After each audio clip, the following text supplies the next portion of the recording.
Assalamualaikum warahmatullahi wabarakatuh. Perkenalkan, nama saya Bunga Riadini dan ini nama rekan-rekan saya. Nah, di sini kami akan menjelaskan tentang teori kepribadian. Selamat datang di video kami tentang teori kepribadian. Kami akan membahas beberapa teori kepribadian yang paling populer dan bagaimana mereka dapat membantu kita memahami diri sendiri dan orang lain.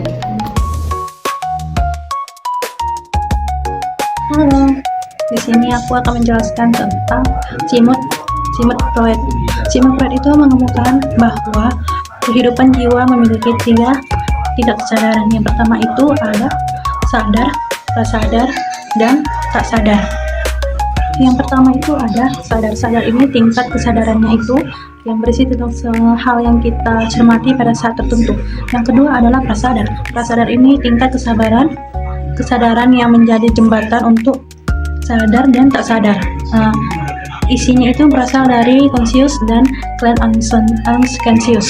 Yang ketiga itu ada tak sadar. Tak sadar ini dia paling dalam dari struktur kesadarannya, dan menurut Freud merupakan bagian terpenting dari jiwa manusia.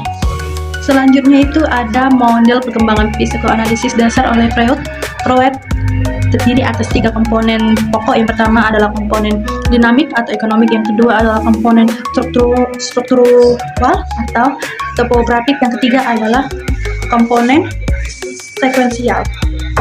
Yang pertama itu adalah komponen dinamik atau energi psikis. Freud berpendapat bahwa insting atau dorongan psikologis yang muncul tanpa dipelajari adalah sumber manusia. Sumber utamanya energi psikis. Selanjutnya itu adalah komponen struktur. Yang pertama itu ada id. Id adalah sistem kepribadian yang asli dibawa sejak lahir dari id ini. Kemudian akan muncul ego dan superego.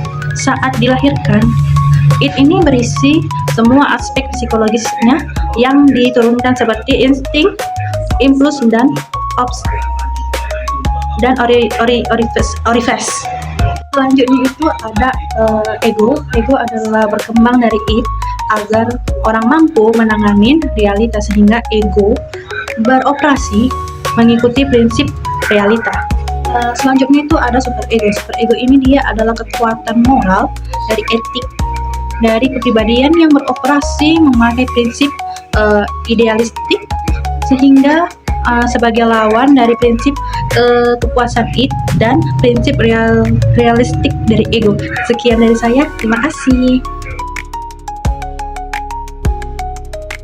Hai, baiklah, di sini saya akan melanjutkan materi, yaitu teori humanistik. Teori humanistik adalah pendekatan dalam pendidikan yang menekankan pada perkembangan pribadi, nilai-nilai kemanusiaan, dan potensi individu secara utuh. Fokus utamanya adalah membantu setiap orang menjadi versi terbaik di dirinya, bukan hanya dari segi akademik, tapi juga emosional, sosial, dan moral. Pendekatan ini menganggap bahwa setiap manusia itu unik, punya kebebasan memilih, serta tanggung jawab atas hidupnya.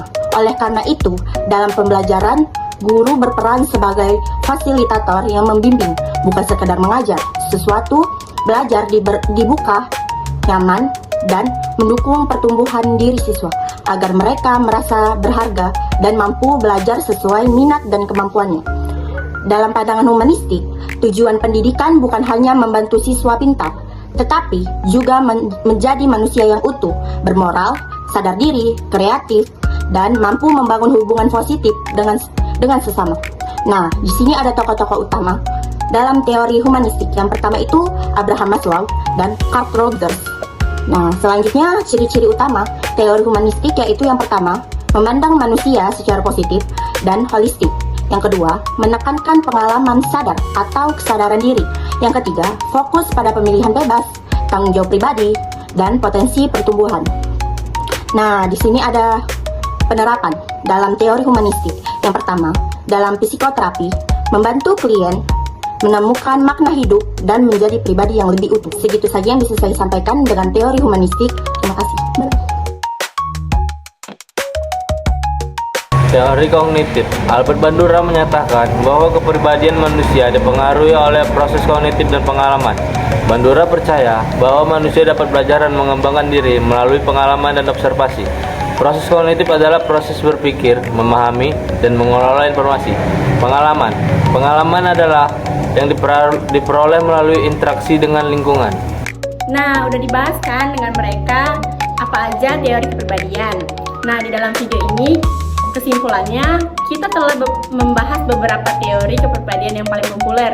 Dengan memahami teori kepribadian, kita dapat lebih baik memahami diri sendiri dan orang lain. Terima kasih telah menonton video kami tentang teori kepribadian. Kami harap video ini dapat membantu Anda dan memahami lebih baik tentang kepribadian dan diri sendiri.